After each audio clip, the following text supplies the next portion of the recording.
পুরো দেশ এই একটা খেলাকে নিয়েই আলোচনা করে উল্লাস করে শোকে কাতর হয়। যারা জিতে গেলে জিতে যায় পুরো দেশ, আর হারলে হেরে যায় সেই দেশের সমর্থকরা। কিন্তু যারা মাঠে দেশটার মানুষদের স্বপ্ন দেখান, তারা হেরে যাওয়ার নিজের দায়িত্ব কাঁধে নিতে চান না। কারণ হিসেবে ঘুরে ফিরে আসে অজুহাত। টি-20তে ইউএসএ তথা যুক্তরাষ্ট্রের অবস্থান ১৯ নম্বরে আর বাংলাদেশের অবস্থান ৯ নম্বরে।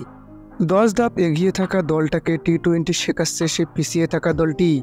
তারা ক্রিকেট খেলছেন হিসেব করলে ৭ দিন, যারা কিনা বিভিন্ন দেশের বাতিল অর্থাৎ দেশে না চলা ক্রিকেটারদের নিয়ে করছে একটা ক্যাম্প।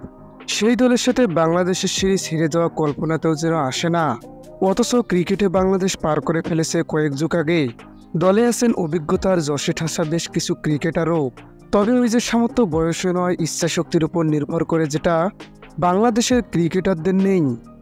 ব্যাটিং ব্যর্থতা ঢাকতে যখন কৌশল অবলম্বন করতে হয়, তখন আর বোঝার বাকি থাকে না যে কতটা অবনমন হয়েছে দেশের ক্রিকেটারের।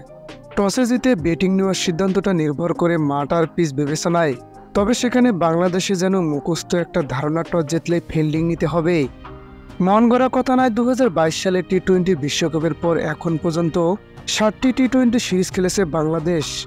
যুক্তরাষ্ট্র সিরিজ বাদ দিলে যেটা দাঁড়ায় ৬-এ। সেই ৬ সিরিজে বাংলাদেশের ম্যাচ খেলেছে ১৯টা, তার মধ্যে টস জিতেছে ১২টা ম্যাচেই। তবে সেই ১২ ম্যাচের বিপরীতে টস জিতে ব্যাটিংয়ে মাত্র ১ ম্যাচে। যুক্তরাষ্ট্রের সাথে প্রথম ২ ম্যাচ হেরে যাওয়ায় সিরিজ খুইয়েছে বাংলাদেশ। এবার পালা ক্রিকেটের নয়া এই দলটার কাছে টাইগারদের হোয়াইট ওয়াশের লজ্জার রেকর্ড করা।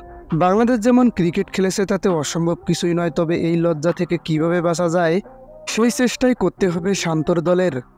সিরিজ জানার পর টাইগার দল প্রতি জানিয়েছে তাদের দক্ষতার কোনো সমস্যা নেই, সমস্যাটা মানসিকতায়।